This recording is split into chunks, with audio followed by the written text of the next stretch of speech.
Hey, welcome back. Today we're going to be talking about inverse functions, so how to find the inverse of a given function. What's going to be involved is we're going to investigate what an inverse is, why we want it, and then we're going to learn how to find an inverse of a linear function. This is going to be a four-step process, so the same four steps will work for any function you have to deal with. So essential questions for today: what's the difference between a relation and a function? What are the four steps to finding the inverse of a function, and what transformations can be used to visually show the inverse of a function on a coordinate plane? So thinking back to last video 4, we were talking about even and odd functions and being able to identify if it was either of those or neither of them. All right, so what is an inverse function and why do we care? If I were to ask you, what is the inverse of, let's say, 2? You'd probably come back to me with one of two answers. You'd either tell me the inverse is a half, or you'd tell me the inverse is -2. Now they're both correct answers, but for different scenarios. So the first one is if you do 2 times a half, the answer is 1. If you do 2 minus 2, the answer is 0. 1 and 0 are what we call identity numbers. So an identity number is something that you can multiply or divide by or add or subtract and not change the original value of the number, so the identity of the original number. So 2 times a half is 1. The 2 is the original number, half is the multiplication inverse, and 1 is the identity value. So any number of times its inverse should result in the identity of 1. With addition subtraction, any number plus or minus its identity number or its inverse should equal 0. So I should say any number plus its identity 0, because we would say this would be 2 plus -2. So -2 is the inverse of +2. When we go to functions, similar idea. There is an identity value for functions. So if I do a function, so f of x times its inverse, so f inverse of x, I get x. So x is my identity for functions. So essentially you get y equals x. So if we were to graph an identity, it would be a linear function going up at 45 degrees. So slope of 1, y-intercept of 0. Why do we care? So when you think of different equations or different functions, you have a domain and you have a range. You change the domain and the range responds to it. What if we wanted to change the range and see how the domain responded? So we wanted to reverse it. So we wanted to figure out, okay, I want to know how to change the output and figure out what the input would be. Some real life scenarios come up in terms of money, in terms of different science formulas. Like just a quick example, my wife, my son, and I are going to Chincoteague tomorrow, and that is 208 miles away. So this would be the distance. What's our formula for speed and time? So let's go there. So speed equals distance, so 208 over time. And we would say time in this case is, well, if we were going to go time, right? So time being our main variable. So we would say, let's get rid of that. So if we were measuring time, time would be distance over speed. So we would say, all right, well, the distance you have to go is fixed. You can't change that, but you can drive faster or slower, and that will impact the time that it takes you to get where you want to go. So, all right, that's pretty simple to do. So as a function, that would be time as a function of speed is 208 over s. And we can say, all right, that's cool. That's a good function. Now, what if I wanted to know, what speed would I have to drive in order to be able to arrive there at a certain time? So at the moment, my GPS is telling me it's going to take 3 hours and 42 minutes to get there, which is 3.7 hours. Now let's say, hypothetically, I want to do it in 2.5 hours. What speed would I need to drive? If you're interested, the average speed, so if I were to figure out now, okay, if I was going at 3 hours, 42 minutes, the GPS is expecting me to have an average speed of 56.2 miles per hour. And I mean, we can do better than that. So let's assume that I want to get there in 2.5 hours, which is a huge increase. Like our speed is probably going to be very large here. But that means that I want speed to be my output. So I need to get S on its own. Well, how do I do that? I would multiply by S on both sides, and then they would cancel. So we're thinking now this is no longer a function, so we're just going to say this is just time. So we'd have S times time equals 208. And if I want to get S on its own, I got to divide by time on both sides, which we know speed equals distance over time. That is a legit physics formula. So now as a function, we would say speed as a function of time is 208 over t. And we could actually graph this. You could see, all right, as you increase or decrease the time, what is the speed that you would have to drive at? And it would be an actual graph that we could look at. So I'm saying I want to arrive there in 2.5 hours. So that would be, what is the speed when the time is 2.5? So that'd be 208 divided by 2.5. So we should pull out our calculator.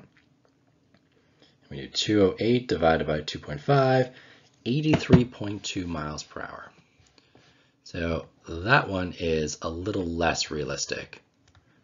So I'd have to drive at 83.2 miles per hour on average. So that's counting like all your stoplights, stop signs, going through towns that maybe have a lower speed limit. Like your average speed would have to be 83.2 miles per hour. So very unlikely I'm getting there in 2.5 hours, because I know there's like major tolls and bridges along the way too. So I could experiment with this a little bit. I could be like, all right, let me look at the graph of this and see, what would I have to do to get there in 3 hours? And, it might be 70 miles per hour. And you're like, okay, I-70, you can hit 70 miles an hour most of the way there. So you could play with that a little bit. Companies will do this all the time with expenses, with sales, production, that sort of thing. You figure out, all right, if I sell some item at $5 profit, I can figure out what my total profit would be. And then you say, okay, well, what if I want to make this amount of money? How much would I need to sell? So you're reversing the function. You're using the inverse. So this function I did with S is the inverse of my original function. If I were to multiply the two of those together, like substitute in, it would just end up being 1. It would all cancel out. So that's what I'm looking for here. So when we write an inverse function, there are going to be 4 steps. Let's take this linear function 3x minus 5 as our example. Step 1. Now you're actually going to do these same steps every single time. So f of x, you can leave it as f of x if you want. It gets a little bit annoying though. I think substituting in y, because we're talking about y coordinates and x coordinates for a second, substituting in y makes this a lot easier. So y goes in for f of x.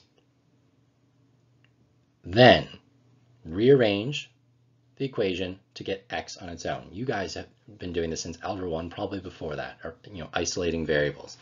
So in this case, I want to get the x on its own. Now we know that means getting rid of the 5 and getting rid of the 3. When we solve equations for a variable, you do reverse PEMDAS. So you get rid of the addition subtraction first, then the multiplication division, then any exponents, and finally parentheses. So in our case, the 5 goes first, the negative 5 goes first, and then the 3 goes second. So you can see negative 5 on the right-hand side became a positive 5, so we added 5 to both sides of the equation, and they canceled out on the right, an identity value. So positive 5 was the inverse of negative 5, so that's canceling out, and we balance the equation by adding it to the other side. Then we divided both sides by 3, and it's the whole equation. So both sides of the equation get divided by 3. So that's how we get the y plus 5 over 3. Step 3, you switch x and y. So they trade places. And then final step, put the f of x back in there, except this time it's the inverse of the f of x, so we use f inverse of x. That's it. That's a 4-step process. That's how it's going to work. Now notice, switching x and y. I don't know if this clicked in your head, but there was a transformation we did in geometry where we switched x and y. Do you remember which one it was? So it was x, y became yx. Anyone remember what transformation that is? It was a reflection over the line y equals x. Coincidence that y equals x is also our identity value for functions? Absolutely not. So when we look at the graphs of these, we're going to see that, in fact, anytime you take a original function and its inverse, it looks like the original function has been reflected over the line y equals x. I'm going to show you an example of that in a second. All right, let's take a look at some examples.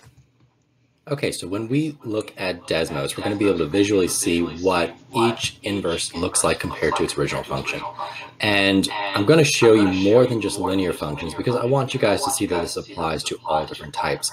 You are going to be focusing on just linear functions for now, but expect to have the other ones popping up as we go deeper into Algebra 2. So we said in earlier slides that you were going to be able to reflect the original function over the line y equals x, and that will give you the inverse. Now that's the visual representation. We know that we have to go through the 4 steps of rewriting the function if we want to write the new one. But just to kind of give you a visual. So if we take the linear function of 3x plus 7, so slope of 3, y-intercept of 7, we can see how it looks here. The line y equals x is shown to you, so this is the one that we're going to be reflecting it over if everything goes right. If I write the inverse function, so I just called it g of x in this case because Desmos doesn't recognize f inverse of x, we get the point where they intersect is on the line of reflection, which makes sense because remember, definition of reflection, all points are going to move 90 degrees to the line of reflection and the same distance to and from the line of reflection. So any point on a line of reflection should stay there, which it does. And then we can see that, the line of reflection is bisecting the angle between the two lines. So there's an equal distance between, every point and the line of reflection. Let's take a look at a quadratic. So we have x squared plus 4. So just a regular quadratic, translated up 4 units. If I do the inverse function for this, and you'll practice this at some point, when you try and do the inverse of a quadratic, you end up with a plus or minus situation. So you try and undo squaring, and you could have a positive or a negative number that was squared to get your answer. So that's why we end up with 2. So you'll get 2 root functions. The first one is the positive version, and then you also have the negative version. So when you put the 2 of those together, you can see the full reflection over the line y equals x. And this is how you get that kind of C-looking parabola. Let's take a look at a cubic function. So cubic function's just been translated a little bit to the right. If I do the reflection for that, so we see that there is, the point of contact between the cubic function and the line of reflection is up here. If I do the reflection, that should be a common point on the reflection as well. And so it is. And you can see from the function here that the inverse of a cubic function is going to be a cubed root. Inverse of a quadratic function was a square root. So those are going to be inverses of each other. So the identity value for a function is the line y equals x. So if we were to actually multiply our 2 functions together, or do a composition it's called, the answer we would get is the new function is equal to x. We would just get this linear function with a slope of 1.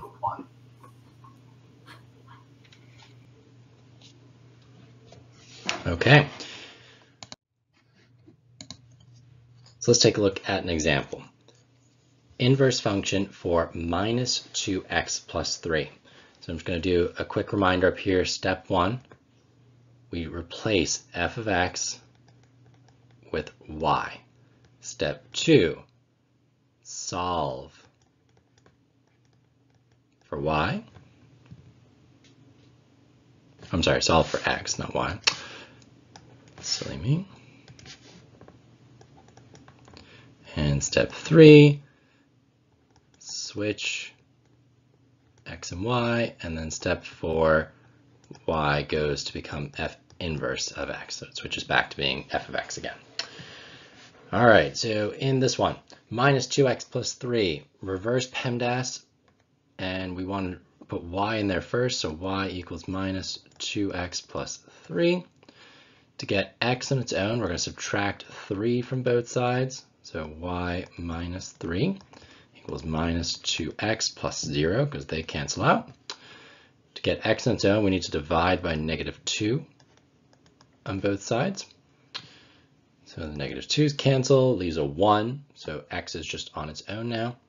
And the minus 2, that's going to change the sign of both values in the numerator. So we'll end up with a minus y plus 3 all over 2 is equal to x. Step 3, switch x and y. And I'm going to put the y on its own on the left, just grammatically correct. So minus x plus 3 all over 2. And then final step, f inverse of x. So the inverse function of our original one is minus x plus 3 all over 2. Done. Let's take a word problem. I did this over the summer, topsoil. I had to get a bunch of it from my backyard.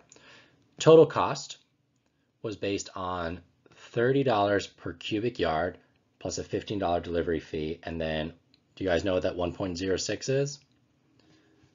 That is state tax. So 6% sales tax added on. And 1.06 is the original price plus the 6%. So the 30 was dollars per cubic yard. And this one was kind of like shipping. It was paying a driver. So the shipping amount stayed the exact same unless I happened to go up into like a second truckload, which wasn't happening.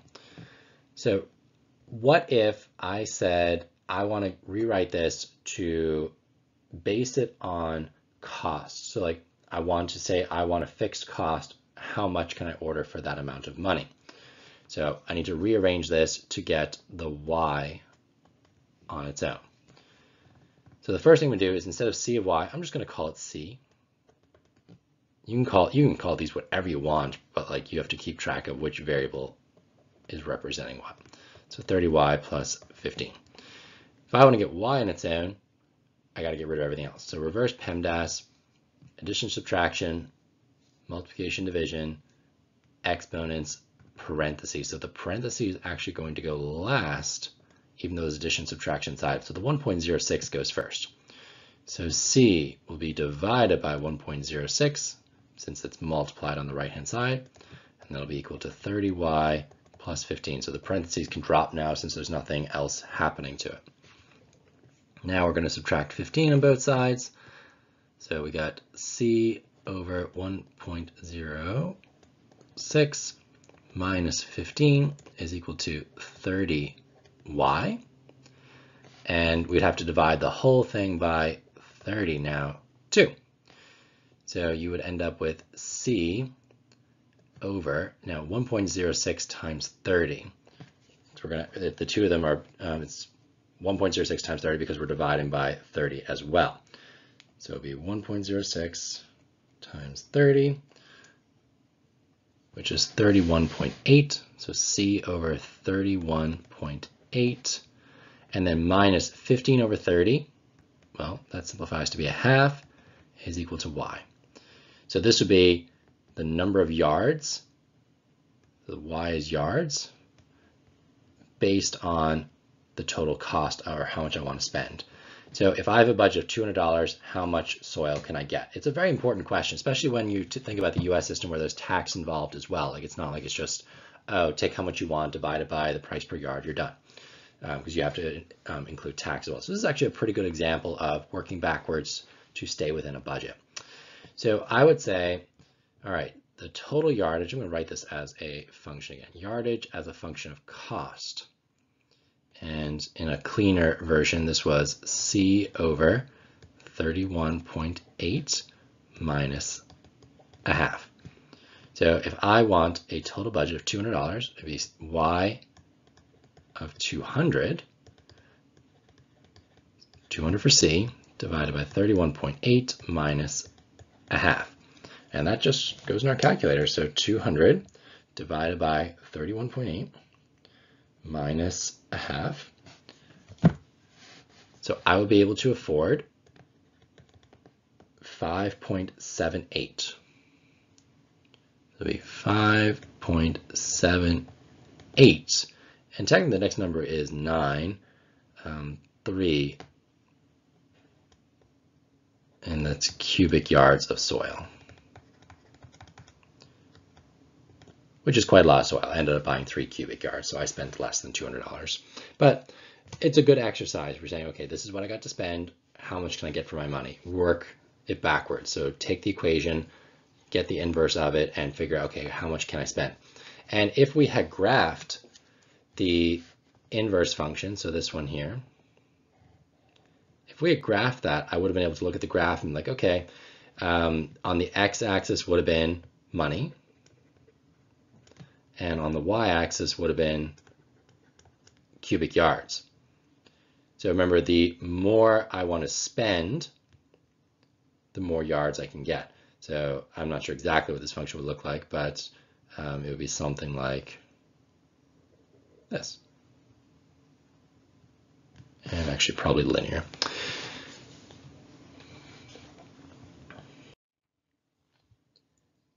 All right, I got 3 questions for you here, and I've got a bonus question for you up in the right-hand corner.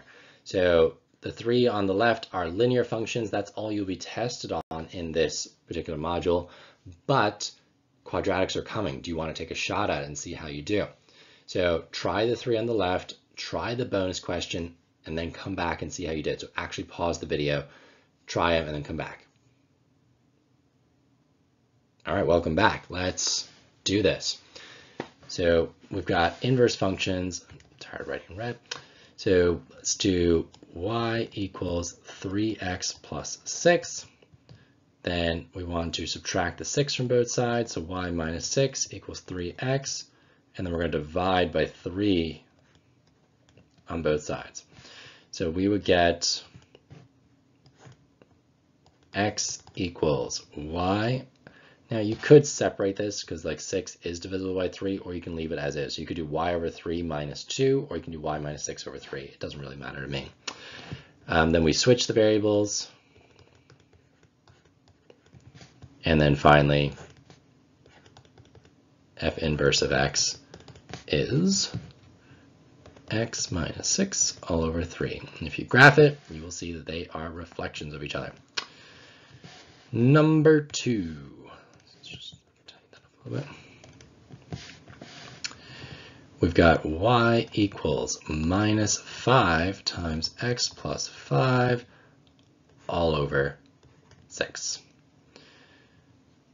So we can start undoing this in small pieces. First up, let's get rid of that 6. We're going to multiply by 6 on both sides. So we got 6y equals minus 5 x plus 5. We got to get rid of that minus 5, so we're going to divide by minus 5 on both sides.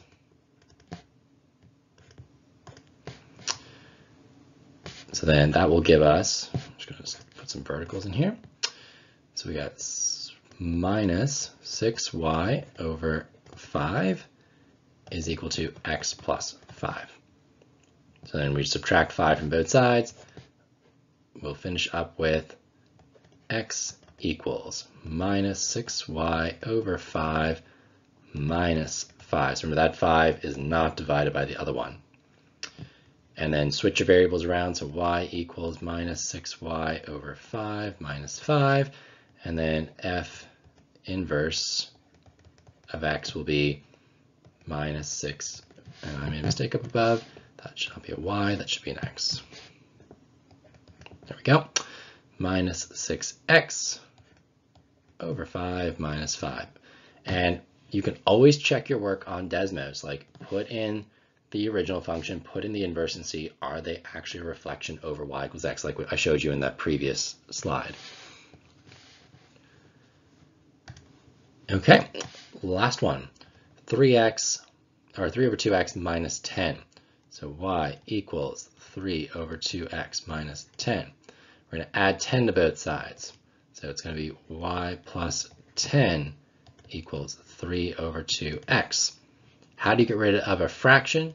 You multiply by the inverse to get the identity value. So 2/3 times 3 over 2, everything cancels out to be 1. So that means we're going to have 2/3 over here times everything on the left. So that's going to leave us with x is equal to 2/3 y plus 10. And you can distribute that if you want, or you can leave it as it is. It doesn't really matter. Nothing's going to cancel down nicely, so may as well leave it. So it could be 2y plus 20 all over 3. It could be 2/3 y plus 10. It can be 2/3 y plus 20 over 3. They're all pretty much equivalent. Next step was to switch x and y. So y equals 2/3 x plus 10, and then finally f inverse of x. So get that final notation right. Don't leave it out. Okay, I'm going to erase some of the stuff over here because I want to do the bonus just to show you what it looks like.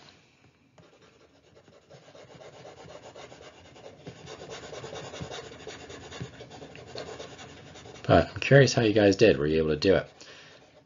So for your homework on this one, you'll have a choice between doing textbook work or Khan Academy.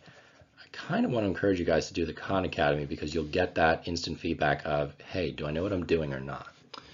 I know it's slightly annoying because you have to keep going back and getting that 60% minimum, but it's better to know what you're doing than to do the textbook work and then wait for me to grade it, to give you feedback, to say, oh, by the way, like this is not correct, you need to fix that, and then you have to try and go back and do it again, or remember to do it, and we've already moved on. Khan Academy will just keep spitting you out that instant feedback. So I would encourage you guys to do that wherever you can, the Khan Academy stuff. All right, so this is a quadratic. A value of 3, so it's vertically stretched by 3. H is 2, because remember it's x minus h, so it's 2 units to the right and 7 units up. So the coordinate of the vertex would be 2, 7, and then vertical stretch times a factor of 3. First step, still the exact same. Y equals 3 times x minus 2 squared plus 7. Subtraction first, so minus 7 on both sides. So we're going to get y minus 7 is 3 times x minus 2 squared. Division x, because the parentheses and exponents comes last. Divide by 3. So we get y minus 7 equals x minus 2 squared. How do you undo squaring? What's the opposite? What's the inverse function to squaring something? So if you have x squared, how do you finish up with just x? You do square root of it. Now the 2 is not needed, but square roots and squares cancel out. So we do the square root of both sides. And this should be over 3. So we've got square root of y minus 7 all over 3 is equal to x minus 2. Almost there. Add 2 to both sides. So inside the square root, so we're going to have x, and inside the square root is this y minus 7 all over 3, but let's do that again. But the plus 2 is not inside of it. So that's a key point. All right, so then you guys know what's next. You switch the variables. So we would have y equals square root of x minus 7. X minus 7 all over 3, and then plus 2. And then finally, f inverse of x is square root, I have to read that one too, square root of x minus 7 all over 3 plus 2. Done. So that one is definitely on the more challenging side, but just thinking about some of your functions. So if you have like x minus 3 cubed, inverse of that is cubed root. If you have absolute value of x, the way you're going to get rid of it is because absolute value makes it positive, you're going to do plus or minus whatever is inside the absolute value. So we can't know whether it's positive or negative, so we have to assume it's both. So you'll end up with two possible answers. Okay, so today was difference between a relation and function. Oh, I didn't talk about that, but if you do a function, so remember a function has a group of numbers, 1, 2, 3, and everything gets mapped to different numbers. So like you would square them or do whatever, and every number in the domain has to map to a number in the range, and you can only have one arrow coming out of each number of the domain. When you do the inverse function, you basically flip the arrows and you go backwards. So it would be like 1, 2. So 1 and 2 are our new domain. And then the range would be 1, 2, 3. And the arrows, 1 going to 1 still, 2 going to 2, but 2 is also going to 3, which is not allowed because you have a number in the domain that's mapping to two different values. So we would say this one is no longer a function. It is now just downgraded to what is called a relation. So we have equations, which technically are relations as well, and then functions are the ones with the specific rules. So if the inverse no longer follows the rules of a function, it is not a function. So the example of that would be the parabola. You do the reflection over y equals x, it goes on its side, no longer passes the vertical line test, so the inverse of a quadratic is not a function any longer. So what you end up getting is that root function, and you have to do the positive version of it, the negative version of it to keep it a function. So you cut it in half, and you say, oh, I'll talk about the top half function, and then the bottom half is a different function. 4 steps. Replace f of x with y. Isolate x. Switch x and y. Replace y with f inverse of x. And transformation that can be used to visually show it, it's that reflection over the line y equals x. So make sure you're checking that out on Desmos, getting comfortable with it, checking your work. It's important that you guys check your work, you experiment a little bit, and you see, okay, why is this working, why is it not working? After today, finish that inverse functions folder in Module 2.